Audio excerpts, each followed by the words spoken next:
बच्चों को राइफल के बट से मारा गया है, लाठी के बाद छोड़ दीजिए। मुझे लग रहा था कि वो बहुत बड़ा बदलाव ले आएंगे, लेकिन अब लग रहा है कि सिर्फ बातें हैं और नहीं हो। मैं आपको दिखा सकता हूँ।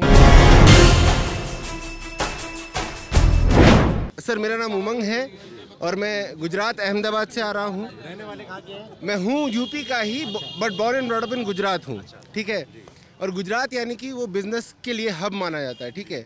और वहाँ के जितने भी, जैसे यूपी का अगर कल्चर की मैं बात करूँ तो यूपी का कल्चर ये है कि आपको यहाँ पे या तो आप सरकारी नौकरी करेंगे या आप गुंडागर्दी करेंगे, ठीक, दो चीज़ होता है, या फिर आप बाहर निकल जाएंगे कहीं और। ऐसे ही हमारे भी पिताजी के साथ हुआ, उनको सरकारी नौकरी कहीं बाहर मिली, वो यहाँ से बाहर चले गए, ठीक है। पर अगर यूपी की बात किया जाए तो डेवलपमेंट के लिए खाली मॉल बना देना, रोड बना देना, लाइटें लगा देना, that is not called development as per me, ठीक है।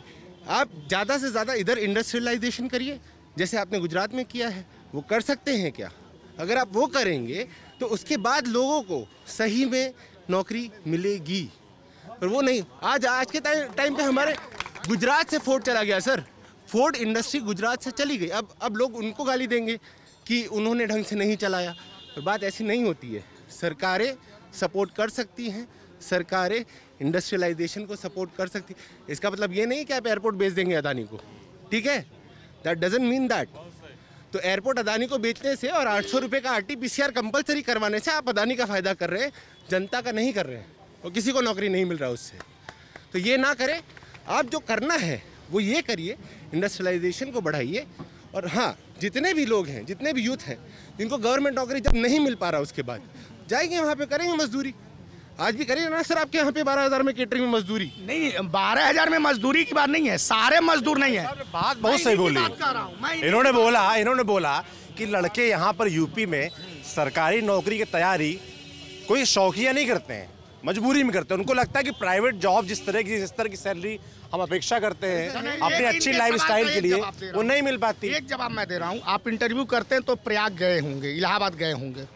मैं भी इलाहाबाद में कुछ दिन बिताया हूँ, रोड इंस्पेक्टरी में बिता रहा हूँ। मैं तैयारी दृष्टि से नहीं गया था, मैं सामाजिक काम के लिए गए तो कोई बुराई नहीं, मैं गया ही नहीं था। नहीं जाना चाहिए, कोई बात नहीं है, उस लायक नहीं हूँ। और लाठी पड़ जाए तब भी कोई बात, मैं उस लायक नहीं हूँ, मैं अपनी योग्यता और क्षमता जानता हूँ। बच्चों को राइफल के बट से मारा गया है, लाठी के बाद छोड़ दीजिए। और मैं बताऊँ, ये कह रहे हैं ना इन्होंने पढ़ाई की है, अब ये बता रहे थे लड़का कॉमर्स है हाई स्कूल में, ठीक है। अगर ये कुछ पढ़ाई किए होते तो हमको ये पता है, कोई ये कैंटीन खोलने के लिए पढ़ाई नहीं किए होंगे, ठीक है। अब जो भी पढ़ाई किए होंगे, जवाब दे रहा हूँ। देखिए, ये बबलू जी मुझे जानते हैं, मैं ऑल इंडिया 15 सीट पे BHU से पत्रकारिता किया हूँ। ऑल इंडिया 15 सीट जहाँ OBC को आरक्षण नहीं है, ठीक। मैं बता रहा हूँ, मैं OBC हूँ इसलिए बता रहा हूँ। भाई साहब एक मिनट, आपने बोला कोई रोका नहीं, पहले मैं सुनिए। BA हूँ, MA हूँ, B.Ed हूँ, टेट हूँ, और आज तब मैंने नौकरी का फॉर्म नहीं भरा है। ये तो बड़ा किला फतेह है। मैं जानता हूँ ना, सर मैं यही कहना चाहता हूँ कि जब भी सर बीजेपी को जब भी किसी ने,